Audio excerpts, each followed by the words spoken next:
بالقرآن نور قلبي بالقرآن واغفر ذنبي واستر عيبي يا رحمن بالقرآن نور قلبي بالقرآن واغفر ذنبي واستر عيبي يا رحمن بالقرآن بالقرآن بالقرآن نور قلبي فكلامك ربي أحفظه فيحفظني.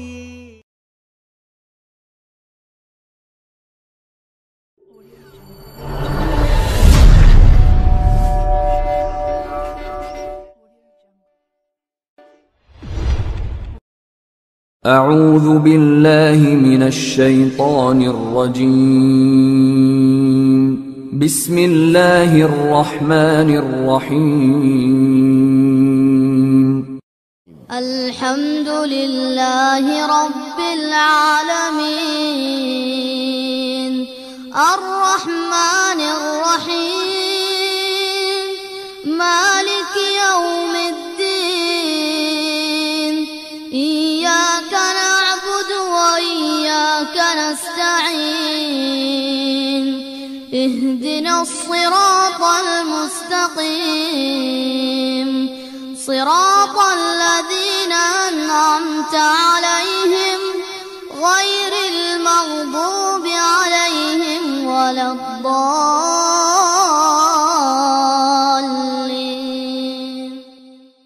إن الحمد لله نحمده ونستعينه ونستغفره ونعوذ بالله من شرور أنفسنا ومن سيئات أعمالنا من يهده الله فلا مضل له ومن يضلل فلا هادي له وأشهد أن لا إله إلا الله وحده لا شريك له وأشهد أن محمدا عبده ورسوله.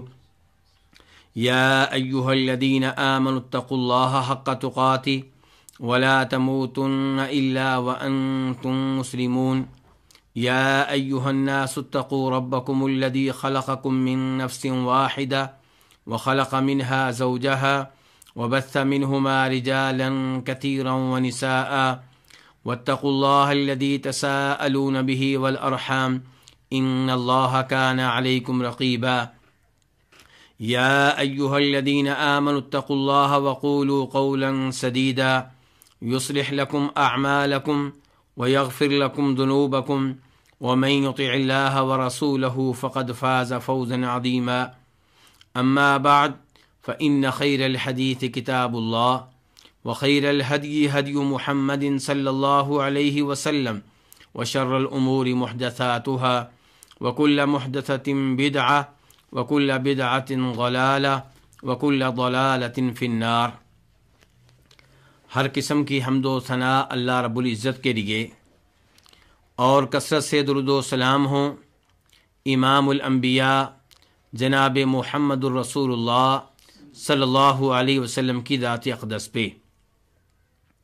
آج سورہ فاتحہ کی تفسیر کے موضوع پہ گفتگو ہوگی. سورہ فاتحہ کی باقاعدہ طور پہ تفسیر کا آغاز کرنے سے پہلے مناسب ہوگا کہ اس سورت کے فضائل جان لیے جائیں تاکہ انسان کو اس سورت کی تلاوت کا شوق پیدا ہو اور تاکہ انسان میں اس سورت کی تفسیر اور اس کے معنی و مفہوم کو جاننے کا جذبہ پیدا ہو. اس سورت کے بہت سے فضائل ہیں، بہت سے فوائد ہیں. سب فضائل اور سب فوائد کو اس موقع پہ ذکر کرنا ممکن نہیں ہے، لیکن چند فضائل آپ کے سامنے رکھنا چاہوں گا. اس سورت کے فضائل میں سے ایک فضیلت یہ ہے کہ یہ وہ نور ہے جو ہمارے نبی علیہ الصلوۃ والسلام کو ملا، آپ کو دیا گیا، اور ایسا نور پہلے کبھی کسی نبی کو نہیں ملا. اس کی دلیل وہ حدیث ہے جسے امام مسلم رحمہ اللہ روایت کرتے ہیں کہ عبداللہ ابن عباس رضی اللہ تعالی عنہما فرماتے ہیں کہ جبریل علیہ السلام نبی صلی اللہ علیہ وسلم کے پاس بیٹھے ہوئے تھے، تشریف فرما تھے. انہوں نے اپنے اوپر سے دروازہ کھلنے کی آواز سنی، سر اٹھایا اور پھر نبی علیہ الصلوۃ والسلام سے کہنے لگے ھذا باب من السماء فتح اليوم لم یفتح قط الا اليوم، کہ آج آسمان کا یہ دروازہ کھلا ہے، یہ دروازہ اس سے پہلے کبھی نہیں کھلا، آج ہی کھلا ہے. چنانچہ اس دروازے سے ایک فرشتہ نازل ہوا تو جبریل علیہ السلام نے وضاحت کی کہ یہ فرشتہ آسمانوں سے آج پہلی بار زمین پہ نازل ہوا ہے، اس سے پہلے کبھی نازل نہیں ہوا. اس فرشتے نے نبی صلی اللہ علیہ وسلم کی خدمت میں حاضر ہو کر سلام عرض کیا اور پھر کہنے لگا ابشر بنورین اوتیتہما لم یؤتہما نبی قبلک، کہ آپ کو دو ایسے نوروں کی خوشخبری ہو جو آپ سے پہلے کبھی کسی نبی کو نہیں ملے، صرف آپ ہی کو ملے ہیں. وہ دو نور کیا ہیں؟ نمبر 1 سورہ فاتحہ، نمبر 2 سورہ بقرہ کی آخری آیتیں. فرشتہ مزید گزارش کرتا ہے لن تقرأ بحرف منہما الا اعطیتہ، کہ جب بھی آپ سورہ فاتحہ کی تلاوت کریں گے تو سورہ فاتحہ میں جو کچھ موجود ہے آپ کو ملے گا. آپ جب بھی سورہ بقرہ کی آخری آیتوں کی تلاوت کریں گے، سورہ بقرہ کی آخری آیتوں میں جو کچھ موجود ہے آپ کو ملے گا. تو یہ دو نور ہیں جو آپ کو ملے. کون کون سے؟ نمبر 1 سورہ فاتحہ، نمبر 2 سورہ بقرہ کی آخری آیتیں. اس سے آپ سورہ فاتحہ کی فضیلت کا کچھ اندازہ کر سکتے ہیں. اس سورت کے فضائل میں سے دوسری فضیلت یہ ہے کہ یہ قرآن کریم کی سب سے عظیم سورت ہے. طوالت کے لحاظ سے سورہ بقرہ سب سے طویل سورت ہے، لیکن سورہ فاتحہ اگرچہ اس میں آیتیں صرف 7 ہیں، لیکن شان کے لحاظ سے، مقام کے لحاظ سے، عظمت کے لحاظ سے، اہمیت کے لحاظ سے قرآن کریم کی 114 سورتوں میں سے سب سے بڑھ کر مقام رکھتی ہے. یہ ہمیں کیسے پتا چلا؟ اس بات کا علم ہمیں اس حدیث سے ہوتا ہے جسے امام بخاری رحمہ اللہ جناب ابو سعید ابن معلہ سے روایت کرتے ہیں. ابو سعید ابن معلہ کہتے ہیں کہ میں نماز پڑھ رہا تھا، نبی صلی اللہ علیہ وسلم میرے پاس سے گزرے، آپ نے مجھے آواز دی، لیکن میں نے اپنی نماز جاری و ساری رکھی. جب میں نماز سے فارغ ہوا تو آپ کی خدمت میں حاضر ہوا تو آپ صلی اللہ علیہ وسلم سے معذرت کے انداز میں ابو سعید ابن معلہ کہنے لگے کہ اللہ کے رسول کنت اصلی، میں نماز پڑھنے میں مشغول تھا، نماز پڑھنے میں مصروف تھا، اس لیے آپ کی آواز پہ لبیک نہیں کہہ سکا. تو نبی صلی اللہ علیہ وسلم فرمانے لگے الم یقل اللہ استجیبوا للہ وللرسول اذا دعاکم، کیا اللہ رب العزت نے قرآن حکیم میں مسلمانوں کو، مومنوں کو یہ حکم نہیں دیا کہ جب اللہ کے رسول تمہیں بلائے تو اللہ کے رسول کی آواز پہ لبیک کہو، اللہ کے رسول کی بات سنو؟ اس کے بعد آپ نے ابو سعید ابن معلہ کو یہ خوشخبری دی لَأُعَلِّمَنَّكَ سُورَةً هِيَ أَعْظَمُ سُورَةٍ فِي الْقُرْآنِ قَبْلَ أَن تَخْرُجَ مِنَ الْمَسْجِدِ، کہ ابو سعید تمہارے مسجد سے نکلنے سے پہلے میں تمہیں بتاؤں گا کہ قرآن کریم کی صورتوں میں سے کون سی صورت سب سے عظیم ہے؟ ابو سعید کہتے ہیں کہ آپ مسجد میں رہے، آپ نے میرا ہاتھ پکڑے رکھا، اور جب مسجد سے نکلنے لگے تو میں نے کہا اللہ کے رسول علیہ الصلوۃ والسلام، کیا آپ نے مجھ سے یہ وعدہ نہیں کیا تھا کہ آپ مسجد سے نکلنے سے پہلے مجھے بتائیں گے کہ قرآن کریم کی سب سے عظیم صورت کون سی ہے؟ آپ دیکھیے کہ نبی علیہ الصلوۃ والسلام کا انداز تعلیم کیا ہے، انداز تدریس کیا ہے۔ آپ چاہتے تو فوری طور پہ بتا دیتے کہ قرآن کریم کی سب سے عظیم صورت کون سی ہے، لیکن آپ نے کہا کہ مسجد سے نکلنے سے پہلے تمہیں بتاؤں گا۔ مقصد کیا ہے؟ شوق پیدا کرنا۔ مقصد کیا ہے کہ پتہ چلے کہ جو بتانے لگا ہوں بڑی عظیم چیز ہے، جو معلومات دینے لگا ہوں ان کو محفوظ رکھنا ہے، انہیں یاد رکھنا ہے، بولنا نہیں ہے۔ چنانچہ نبی علیہ الصلوۃ والسلام فرمانے لگے الحمدللہ رب العالمین، قرآن کریم کی سب سے عظیم صورت کون سی ہے؟ الحمدللہ رب العالمین۔ اور مزید فرمایا ہی السبع المثانی والقرآن العظیم الذی اوتیت، یہی وہ صورت ہے جس کا نام السبع المثانی بھی ہے، اور یہی قرآن عظیم ہے جو مجھے ملا ہے۔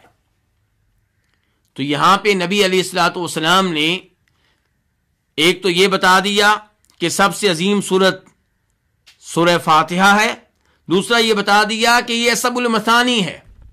السبع المثانی کیا ہے؟ آپ کس جانب اشارہ کر رہے ہیں؟ السبع المثانی کا مطلب ہوتا ہے وہ 7 چیزیں جن کا تکرار کیا جائے، جنہیں بار بار پڑھا جائے، جن کا بار بار تذکرہ ہو۔ چونکہ سورہ فاتحہ نماز کی ہر رکعت میں پڑھی جاتی ہے، بار بار اس کی تلاوت کی جاتی ہے، اس لیے اس کو سبع المثانی کہتے ہیں۔ اصل میں نبی علیہ الصلوۃ والسلام یہاں پہ سورہ ہجر کی ایک آیت کی جانب اشارہ فرما رہے ہیں، جس آیت میں اللہ رب العزت نے نبی علیہ الصلوۃ والسلام کو مشکل حالات میں تسلی دیتے ہوئے ارشاد فرمایا وَلَقَدْ آتَيْنَاكَ سَبْعًا مِنَ الْمَثَانِي وَالْقُرْآنِ الْعَظِيمِ، کہ اس میں کوئی شک و شبہ نہیں ہے کہ ہم نے آپ کو السبع المثانی دی ہیں، ہم نے آپ کو قرآن عظیم دیا ہے۔ تو اس حدیث میں آپ نے وضاحت کر دی کہ السبع المثانی وہ 7 چیزیں جن کا تکرار ہوتا ہے، جن کی بار بار تلاوت کی جاتی، وہ کیا ہیں؟ وہ سورہ فاتحہ کی 7 آیتیں ہیں۔ اور آپ نے فرمایا یہ قرآن عظیم بھی ہے، سورہ فاتحہ کو آپ نے قرآن عظیم قرار دیا ہے۔ حالانکہ سورہ فاتحہ مکمل قرآن نہیں ہے، قرآن کریم کی 114 صورتوں میں سے وہ صورت ہے جو انتہائی مختصر ہے، جس میں صرف 7 آیتیں ہیں۔ تو قرآن عظیم کیوں قرار دیا؟ کیونکہ قرآن پورے کا پورا عظیم ہے۔ آپ قرآن کے کسی بھی حصے کو قرآن عظیم کہہ سکتے ہیں۔ سورہ بقرہ قرآن عظیم ہے، سورہ نساء قرآن عظیم ہے، لیکن سورہ فاتحہ چونکہ عظمت میں سب صورتوں سے بڑھ کر ہے تو یہ زیادہ اس بات کی حقدار ہے کہ اسے قرآن عظیم کہا جائے۔ سورہ فاتحہ کے فضائل میں سے ایک فضیلت یہ بھی ہے کہ یہ رقیہ ہے، یعنی کہ یہ دم ہے۔ ویسے تو ہم سب جانتے ہیں کہ قرآن کریم پورے کا پورا شفا کا باعث ہے۔ اللہ تعالیٰ فرماتے ہیں وَنُنَزِّلُ مِنَ الْقُرْآنِ مَا هُوَ شِفَاءٌ، ہم نے قرآن اتارا ہے جو شفا ہے۔ تو قرآن پورے کا پورا شفا ہے، آپ کہیں سے بھی تلاوت کریں شفا کا باعث ہے۔ آپ کہیں سے بھی قرآن کریم پڑھ کر دم کریں بالکل ٹھیک ہے، لیکن سورہ فاتحہ کی دم ہونے کے لحاظ سے اہمیت زیادہ ہے۔ خود نبی علیہ الصلوۃ والسلام کے زمانے میں صحابہ کرام نے کئی مریضوں کو دم کیا، کس کے ذریعے؟ سورہ فاتحہ کے ذریعے۔ ابو سعید خدری فرماتے ہیں اس حدیث میں جسے امام بخاری وغیرہ روایت کرتے ہیں کہ کچھ صحابہ کرام حالت سفر میں تھے، راستے میں انہوں نے ایک عرب قبیلے کے قریب پڑاؤ ڈالا، ان کے ہاں رکے، ان کے قریب ٹھہرے، ان لوگوں سے رابطہ کیا، ان سے ضیافت کا تقاضا کیا، لیکن ان لوگوں نے ضیافت کرنے سے، میزبانی کرنے سے معذرت کر لی۔ نبی صلی اللہ علیہ وسلم کے یہ عظیم صحابی ابو سعید خدری کہتے ہیں کہ پھر اس قبیلے کے سردار کو کسی زہریلی چیز نے ڈس لیا، بچھو نے ڈس لیا۔ اب وہ اس کا علاج کرنے لگے، لیکن افاقہ نہیں ہوا۔ صحابہ کرام کے پاس آئے، ان سے رابطہ،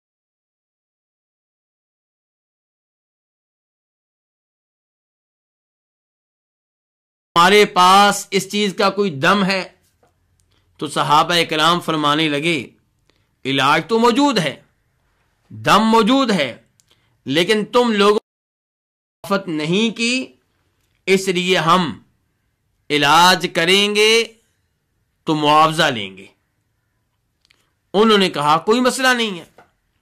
30 بکریوں پہ اتفاق ہو گیا۔ ابو سعید خدری رضی اللہ عنہ ان کے ساتھ گئے، سورہ فاتحہ پڑھ کر دم کیا اور وہ سردار بالکل ٹھیک ہو گیا۔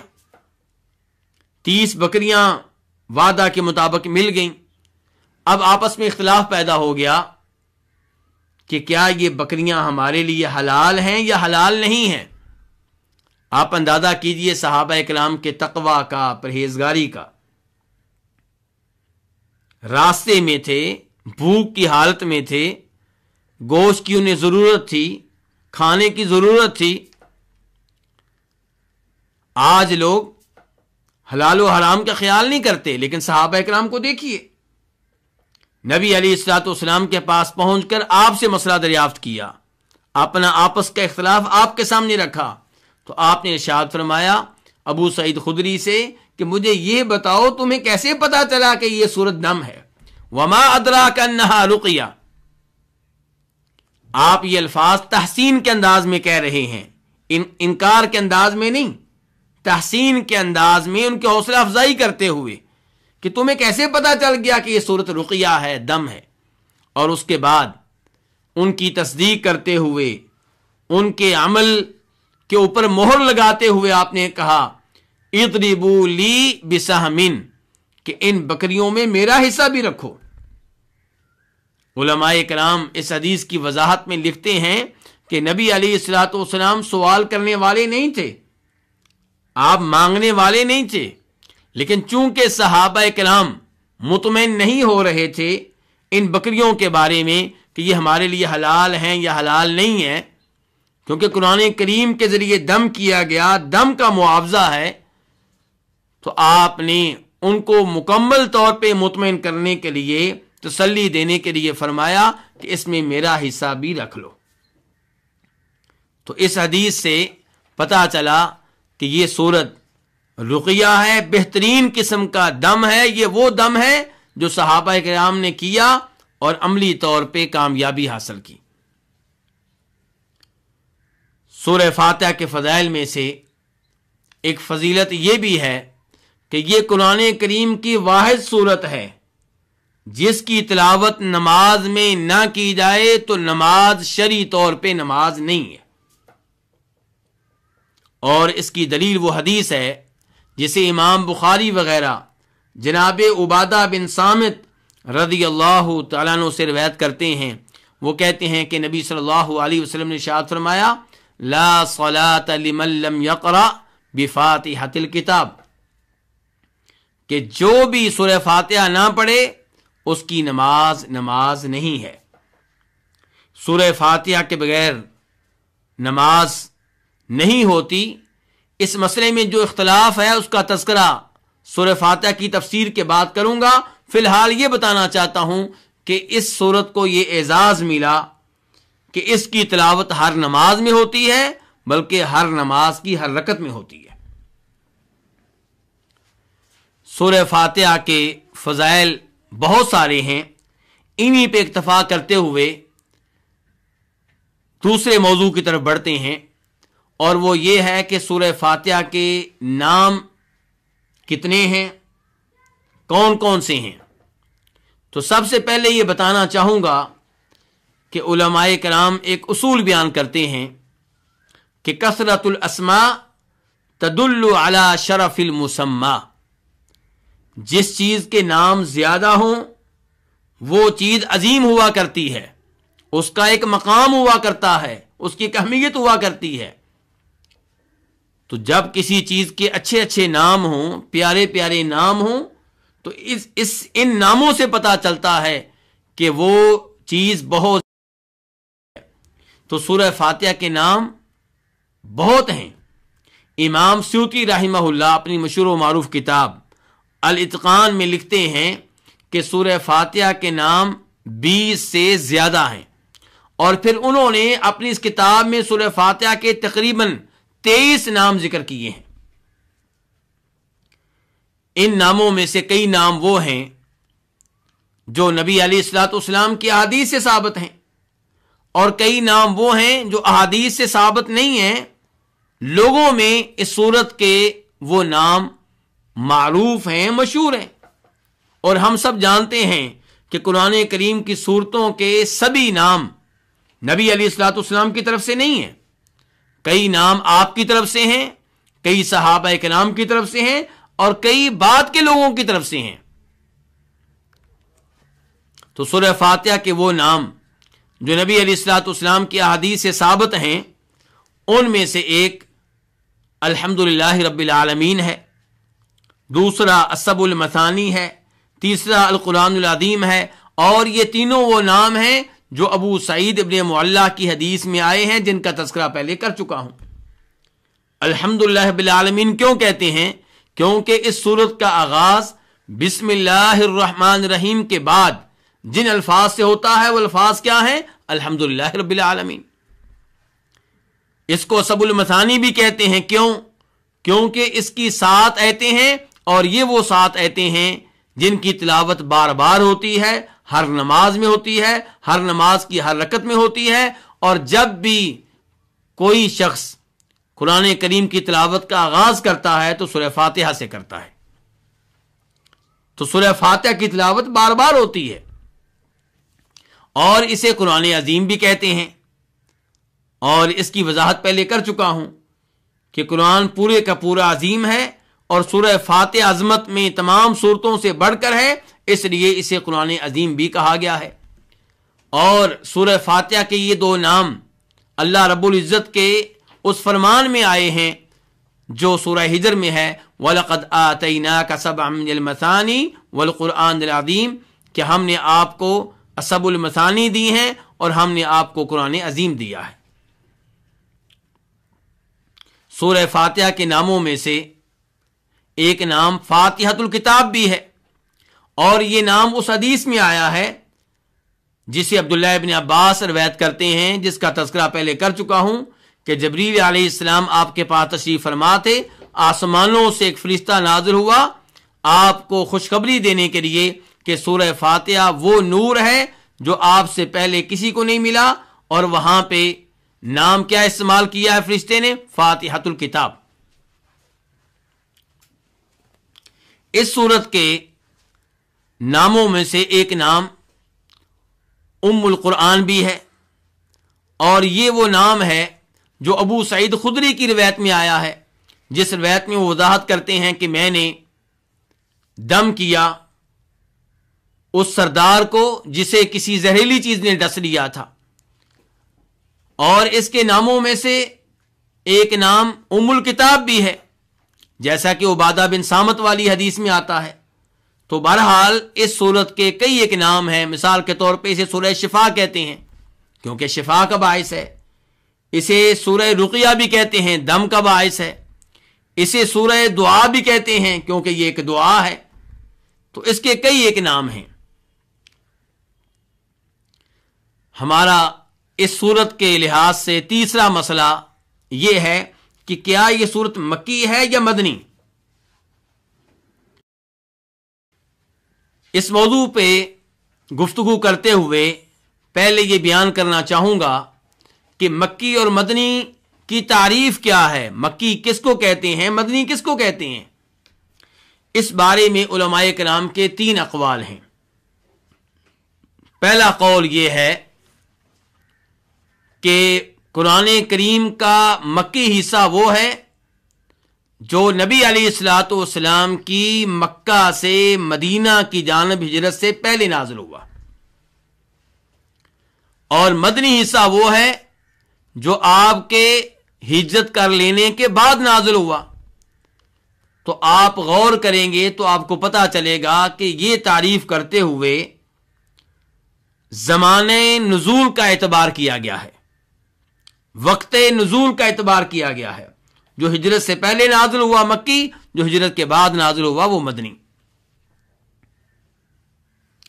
اس لحاظ سے الیوم اکملت لکم دینکم، یہ آیت اگرچہ نازل ہوئی ہے مکہ میں، میدان عرفات میں، حجۃ الوداع میں، لیکن ہجرت کے بعد نازل ہوئی ہے، اس لیے ہم اس کو کیا کہیں گے؟ کون سی آیت ہے؟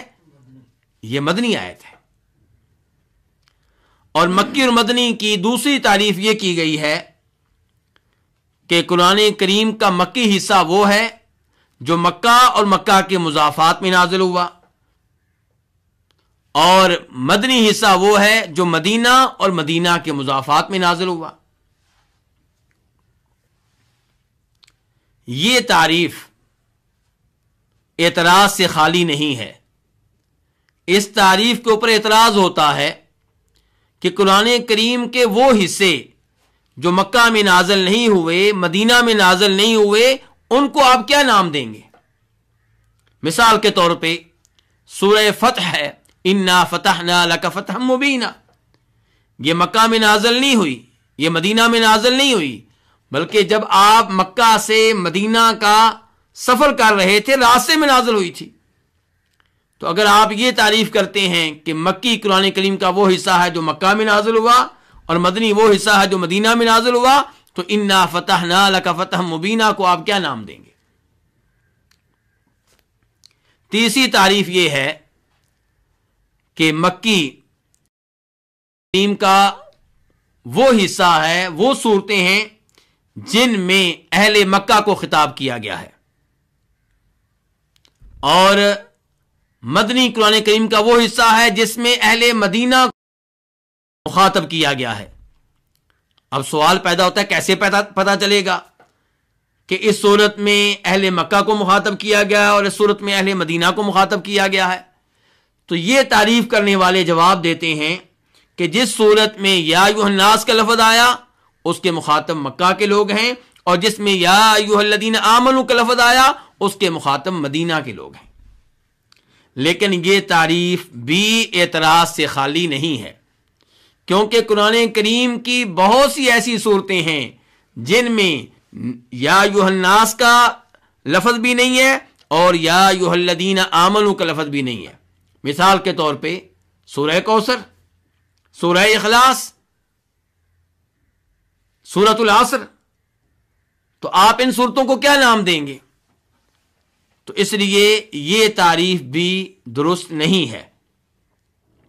تو صحیح تعریف وہی ہے جو پہلے نمبر پہ ذکر کی گئی ہے کہ مکی قرآن کریم کا وہ حصہ ہے جو ہجرت سے پہلے نازل ہوا، اور مدنی قرآن کریم کا وہ حصہ ہے جو ہجرت کے بعد نازل ہوا۔ آپ لوگوں کے ہی ہوگی کہ مکی اور مدنی جاننے کا فائدہ کیا ہے، ہمیں اس سے کیا ملے گا، اس تفصیل میں جاننے کی ضرورت کیا ہے؟ تو گزارش یہ ہے کہ مکی اور مدنی جاننے کی اہمیت بہت زیادہ ہے۔ مکی اور مدنی جان لینے سے قرآن کریم کی تفسیر میں مدد ملتی ہے، تعامل ملتا ہے۔ 2 مثالیں آپ کے سامنے رکھنا چاہوں گا۔ پہلی مثال، اللہ رب العزت کا قرآن حکیم میں فرمان ہے وَمَنْ عِنْدَهُ عِلْمُ الْكِتَابِ، سورہ رعد کی آخری آیت ہے، اور سورہ رعد مکی ہے یا مدنی؟ یہ مکی صورت ہے، اور اس صورت میں اللہ فرما رہے وَمَنْ عِنْدَهُ عِلْمُ الْكِتَابِ، پوری آیت یوں ہے کہ وَيَقُولُ الَّذِينَ كَفَرُوا لَسْتَ مُرْسَلًا، کافر کہتے ہیں کہ آپ رسول نہیں ہیں، یعنی کہ آپ کی تکذیب کرتے ہیں. اور آپ آگے سے کیا کہیں؟ اللہ تعالیٰ فرما رہے ہیں قل کفا باللہ شہیدا بینی و بینکم، کہ تم مجھے رسول نہیں مانتے ہو، کوئی بات نہیں، اللہ رب العزت گواہ ہیں کہ میں رسول ہوں، اور میرے لیے اللہ کی گواہی کافی ہے. ومن عنده علم الکتاب، اور دوسرے نمبر پہ میرے معاملے میں وہ بھی گواہی دیں گے جن کے پاس کتاب کا علم ہے. اب جن کے پاس کتاب کا علم ہے یہ کون ہیں؟ اس سے مراد کون سے لوگ ہیں؟ لوگوں میں یہ بات آج بھی مشہور ہے کہ اس سے مراد عبداللہ بن سلام ہے. یہی سوال کیا گیا جناب سعید ابن جبیر رحمہ اللہ سے. امام سعید ابن منصور اپنی سنن میں روایت کرتے ہیں کہ سعید بن جبیر سے سوال ہوا کہ کیا ومن عنده علم الکتاب سے مراد عبداللہ بن سلام ہے؟ سعید بن جبیر نے کہا یہ کیسے ممکن ہے کہ اس سے مراد عبداللہ بن سلام ہوں، یہ سورہ رعد مکی ہے. کیا مطلب؟ امام ابن القیم رحمہ اللہ وضاحت کرتے ہوئے فرماتے ہیں کہ سعید بن جبیر یہ کہنا چاہتے ہیں کہ عبداللہ بن سلام مدینہ میں رہتے تھے، مدینہ میں مسلمان ہوئے، اور سورہ رعد نازل ہو رہی ہے مکہ میں، اور کہا جا رہا ہے کہ اللہ بھی گواہی دے رہے ہیں اور وہ لوگ بھی گواہی دے رہے ہیں جن کے پاس کتاب کا علم ہے، تو اس لیے اس سے عبداللہ بن سلام کو مراد لینا درست نہیں ہوگا.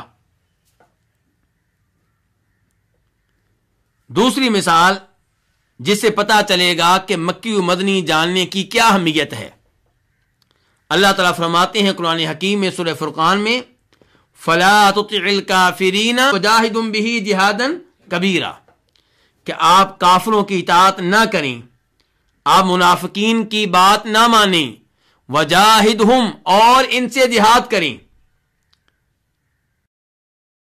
بِهِ، اس کے ساتھ، کس کے ساتھ؟ ان سے جہاد کریں اس کے ساتھ. اس سے کیا مراد ہے؟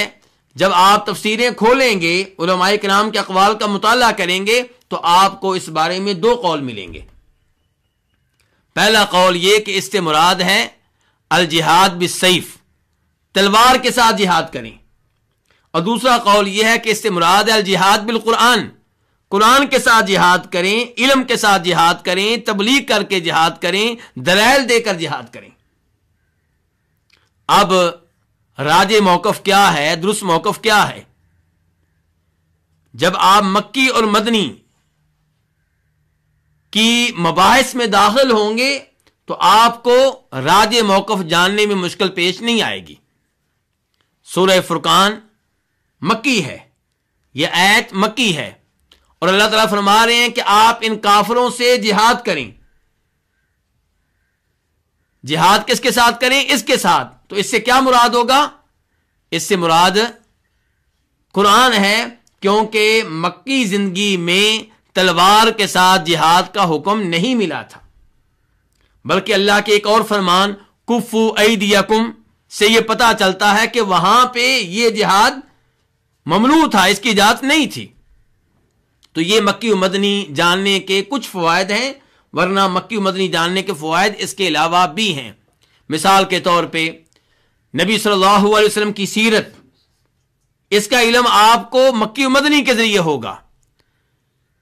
قرآن کریم عام طور پہ نبی علیہ السلام کو مخاطب کرتا ہے، آپ کے بارے میں گفتگو کرتا ہے، صحابہ کرام کے بارے میں گفتگو کرتا ہے. جب آپ کو پتا چلے گا کہ یہ آیتیں مکی ہیں تو آپ جان سکیں گے اس آیت کے لحاظ سے مسلمانوں کی مکہ میں حالت کیا تھی، آپ صلی اللہ علیہ وسلم کے مکہ میں حالات کیا تھے، اور پھر جو آیات مدنی ہیں ان کے ذریعے آپ کو جاننے کا موقع ملے گا کہ نبی علیہ الصلوۃ والسلام اور صحابہ کرام کے مدینہ میں حالات کیا تھے. ایسے ہی ناسخ منسوخ جاننے میں بھی مدد ملتی ہے مکی و مدنی کے ذریعے. تو مکی و مدنی جاننے کی اہمیت بہت زیادہ ہے. تو سورہ فاتحہ، اب سوال یہ پیدا ہوتا ہے کہ یہ مکی ہے یا مدنی؟ اس بارے میں علماء کرام کے کئی ایک موقف ہیں. ایک موقف یہ ہے کہ یہ مکی ہے، دوسرا موقف یہ ہے کہ یہ مدنی ہے، تیسرا موقف یہ ہے کہ یہ وہ صورت ہے جو 2 بار نازل ہوئی ہے، ایک بار مکہ میں، دوسری بار مدینہ میں، تو یہ مکی بھی ہے مدنی بھی ہے۔ اور چوتھا موقف بہت ہی عجیب و غریب ہے کہ اس صورت کا کچھ حصہ مکی ہے اور کچھ حصہ مدنی ہے۔ امام ابن القیم رحمہ اللہ فرمایا کرتے ہیں کہ علم یہ نہیں ہے کہ آپ اقوال جان لیں، پہلا قول، دوسرا قول، تیسرا قول، چوتھا قول۔ کہتے ہیں حقیقی علم یہ ہے کہ آپ کو پتا ہو دلائل کی روشنی میں درست قول کون سا ہے، درست بات کون سی ہے۔ تو سورہ فاتحہ مکی ہے یا مدنی، اس بارے میں صحیح قول یہ ہے کہ یہ سورت مکی ہے، اور اس کے دلائل میں سے ایک دلیل سورہ ہجر کی آیت ہے کہ وَلَقَدْ آتَيْنَاكَ سَبْعًا مِنَ الْمَثَانِي وَالْقُرْآنِ الْعَظِيمِ۔ اللہ تعالیٰ فرما رہے ہیں اس میں کوئی شک و شبہ نہیں ہے کہ ہم نے آپ کو 7 آیتیں دی ہیں جن کی بار بار تلاوت ہوتی ہے، اور قرآن عظیم دیا ہے۔ نبی علیہ الصلوۃ والسلام مکہ میں ہیں، پریشان ہیں، اللہ آپ کو حوصلہ دے رہے ہیں، تسلی دے رہے ہیں، اور حوصلہ دیتے ہوئے اپنا انعام ذکر کر رہے ہیں کہ ہم نے آپ کو سبع المثانی دے دی ہیں۔ اس کا مطلب یہ ہے کہ اس آیت کے نازل ہونے سے پہلے سبع المثانی نازل ہو چکی ہیں، اور سبع المثانی سے کیا مراد ہے؟ جی کیا مراد ہے اس سے؟ سورہ فاتحہ۔ دلائل کی روشنی میں پہلے بتا چکا ہوں کہ اس سے مراد سورہ فاتحہ ہے۔ اسی لیے امام ابن تیمیہ، امام ابن کثیر اور حافظ ابن حجر تینوں کہتے ہیں کہ اس آیت سے پتہ چل رہا ہے کہ سبع المثانی سورہ فاتحہ پہلے نازل ہو چکی ہے، اور اس سے پتہ چلا کہ سورہ فاتحہ مکی ہے۔ دوسرے نمبر پہ ہم سب جانتے ہیں کہ نماز میں سورہ فاتحہ نہ پڑھی جائے تو نماز نہیں ہے، اور ہمیں قرآن و حدیث سے ایسی معلومات نہیں مل سکیں کہ کوئی ایسا بھی زمانہ رہا ہے جس زمانے میں نماز سورہ فاتحہ کے بغیر پڑھی جاتی رہی ہے۔ اس لیے صحیح بات یہ ہے کہ جب سے نماز فرض ہوئی ہے وہ نماز سورہ فاتحہ کے ساتھ ہے۔ تو اس لیے سورہ فاتحہ مکی زندگی سے تعلق رکھتی ہے، کیونکہ نماز کی فرضیت کا تعلق مدینہ سے نہیں ہے بلکہ مکی زندگی سے ہے۔ اور تیسرے نمبر پہ سورہ فاتحہ کے مضامین اور موضوعات پہ آپ غور کر لیں تو اس سے بھی پتہ چلے گا کہ یہ سورت مکی ہے۔ مکی صورتوں کے خصائص کی طرح کے خصائص اس صورت میں پائے جاتے ہیں۔ عقیدے کے اوپر گفتگو ہے، آخرت کے اوپر گفتگو ہے، ربوبیت کے اوپر گفتگو ہے، الوہیت کے اوپر گفتگو ہے، عبادت اور استعانت کے مسائل کے اوپر گفتگو ہے۔ تو ان امور سے پتہ چلتا ہے کہ یہ سورت مکی ہے۔ اب ہم باقاعدہ طور پہ اس سورت کی تفسیر کا آغاز کرتے ہیں۔ پہلی آیت کیا ہے؟ بسم اللہ الرحمن الرحیم۔ اب یہاں پہ یہ سوال پیدا ہوگا کہ کیا یہ آیت سورہ فاتحہ کا حصہ ہے؟ اس مسئلے میں بھی اختلاف موجود ہے۔ تو راجح موقف یہی معلوم ہوتا ہے واللہ تعالی اعلم کہ یہ آیت سورہ فاتحہ کا حصہ ہے، بلکہ سورہ توبہ کے علاوہ ہر سورت کا حصہ ہے۔ اور سورہ نمل میں یہ آیت 2 بار ہے، سورہ نمل کے آغاز میں بھی اور سورہ نمل کے درمیان میں بھی۔ انہ من سلیمان و انہ بسم اللہ الرحمن الرحیم۔ تو یہ آیت سورہ فاتحہ کا حصہ ہے۔ اس کے دلائل میں سے ایک دلیل وہ حدیث ہے جسے شیخ البانی رحمہ اللہ نے اپنی مشہور و معروف کتاب سلسلۃ الاحادیث الصحیحہ میں جگہ دی ہے، اور وہاں پہ بتاتے ہیں کہ امام دارقطنی اور امام بہقی اس کو روایت کرتے ہیں۔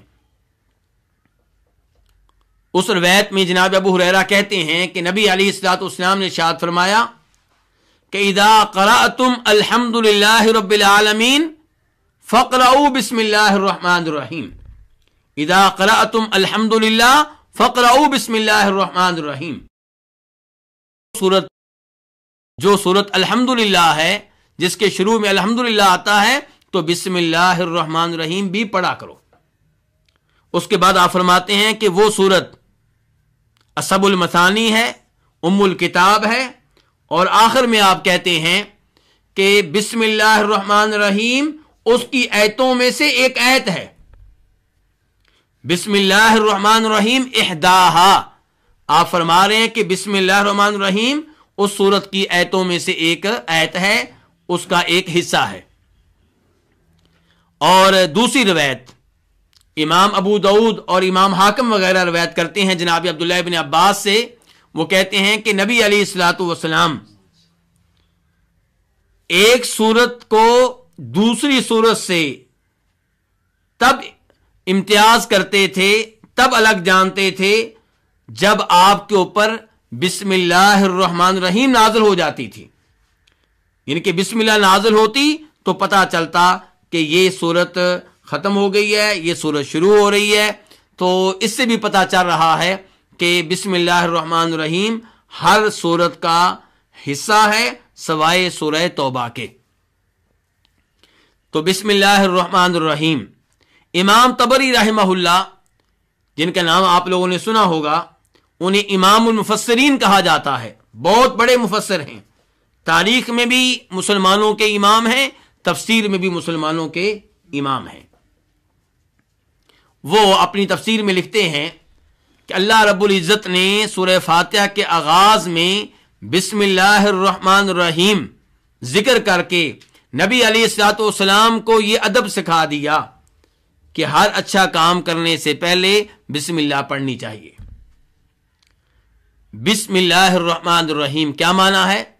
اللہ کا نام لے کر، اللہ کے نام کے ساتھ جو بہت بڑا مہربان نہایت رحم کرنے والا ہے. بسم اللہ، اللہ کے نام کے ساتھ کیا مطلب اس کا؟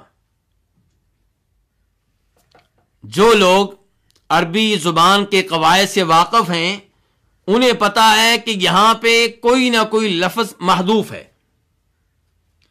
یا تو آپ کسی فعل کو محذوف مانیں گے یا آپ کسی اسم کو محذوف مانیں گے. اور وہ محذوف لفظ کیا ہے، وہ محذوف فعل کیا ہے؟ حالات کے مطابق. جانور ذبح کرتے ہوئے جب آپ کہیں گے بسم اللہ واللہ اکبر تو وہاں پہ محذوف کیا ہے؟ اذبح، کہ میں اللہ کا نام لے کر ذبح کر رہا ہوں. کھانا کھاتے ہوئے جب آپ بسم اللہ پڑھتے ہیں تو اس کا مطلب یہ ہے کہ آکلو، کہ اللہ کا نام لے کر میں کھانا کھا رہا ہوں. تلاوت کرتے ہوئے آپ کہتے ہیں بسم اللہ تو اس کا مطلب کیا کہ اتلو. تو یہ فعل محذوف ہوتا ہے، جو آپ کام کرنے لگیں گے اس کے مطابق فعل محذوف ہوگا. تو یہاں پہ پھر کیا ہوگا؟ مثال کے طور پہ بسم اللہ اتلو، اللہ کا نام لے کر میں تلاوت کرتا ہوں. یہاں پہ با حرف جر ہے، اس کے بعد جو اسم ہے وہ تسمیہ کے معنی میں ہے. جیسے کلام تکلیم کے معنی میں ہوتا ہے. کلام کا معنی کیا ہے؟ کلام کرنا. تو اسم کا معنی کیا ہے؟ نام لینا. یعنی کہ اللہ کا نام لے کر میں آغاز کر رہا ہوں، میں تلاوت کر رہا ہوں. بسم اللہ، لفظ اللہ، اللہ رب العزت کا عالم ہے، اللہ رب العزت کا ذاتی نام ہے. اللہ کے نام بہت سارے ہیں، آپ جانتے ہیں. اور بخاری شریف کی حدیث ہے جس سے پتہ چلتا ہے کہ نبی علیہ الصلوۃ والسلام ارشاد فرماتے ہیں کہ اللہ رب العزت کے 99 نام ہیں جو انہیں یاد کر لے گا، من احصاها دخل الجنہ، ان کا احاطہ کر لے گا، انہیں یاد کر لے گا، انہیں سمجھ لے گا، ان کا معنی مفہوم جان لے گا، وہ جنت میں داخل ہوگا. اس حدیث کا مطلب یہ نہیں ہے کہ اللہ کے نام صرف 99 ہیں، لیکن اس حدیث سے یہ پتا چل گیا کہ اللہ کے نام 99 سے زیادہ ہیں. تو ان ناموں میں سے جو نام اللہ کا ذاتی نام کہلاتا ہے، اللہ کے علم کی حیثیت رکھتا ہے، وہ کیا ہے؟ اللہ. اللہ یہ الہ سے ماخوذ ہے. اصل میں یوں ہے الہ، الہ یعنی کہ الہ کے اوپر ال داخل ہو. اور پھر الہ کے حمزہ کو حذف کر دیا گیا کثرت استعمال کی وجہ سے، اور لام کا لام میں ادغام کر دیا گیا، تو کیا ہو گیا؟ اللہ۔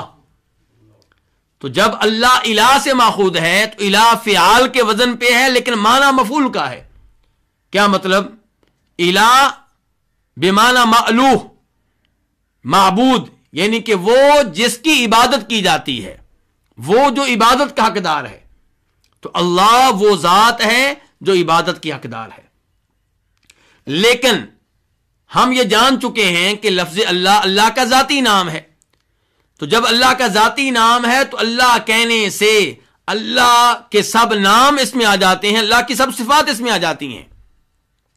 جیسے آپ محمد کہتے ہیں صلی اللہ علیہ وسلم، تو آپ کے ذہن میں کیا آتا ہے کہ محمد کون ہے؟ وہ محمد جو رسول ہیں، وہ محمد جو نبی ہیں، وہ محمد جو سب سے افضل تھے، وہ محمد جو ہم سب کے امام ہیں، وہ محمد جن سے محبت کرنا واجب ہے، وہ محمد جو ماہی ہیں، جو حاشر ہیں، جو عاقب ہیں، جو خاتم النبیین ہیں۔ تو آپ کے سارے اوصاف لفظ محمد میں داخل ہو جاتے ہیں۔ تو ایسے جب ہم لفظ اللہ کہتے ہیں تو اس کا مطلب یہ ہے وہ اللہ جو رحمان ہے، وہ اللہ جو رحیم ہے، وہ اللہ جو رزاق ہے، وہ اللہ جو خالق ہے، وہ اللہ جو مالک ہے۔ تو بسم اللہ، اللہ کا نام لے کر تلاوت کرتا ہوں، اللہ کا نام لے کے آغاز کرتا ہوں۔ وہ اللہ الرحمن جو بہت بڑا مہربان، الرحیم نہایت رحم کرنے والا ہے۔ الرحمن اور رحیم دونوں سے پتہ چلتا ہے کہ اللہ رحمت کرنے والے ہیں، اور یہ دونوں لفظ مبالغے کے لفظ ہیں۔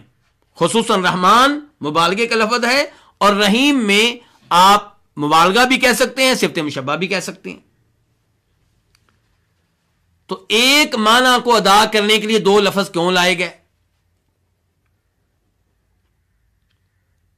علماء کرام نے اس بارے میں مختلف آراء ذکر کی ہیں۔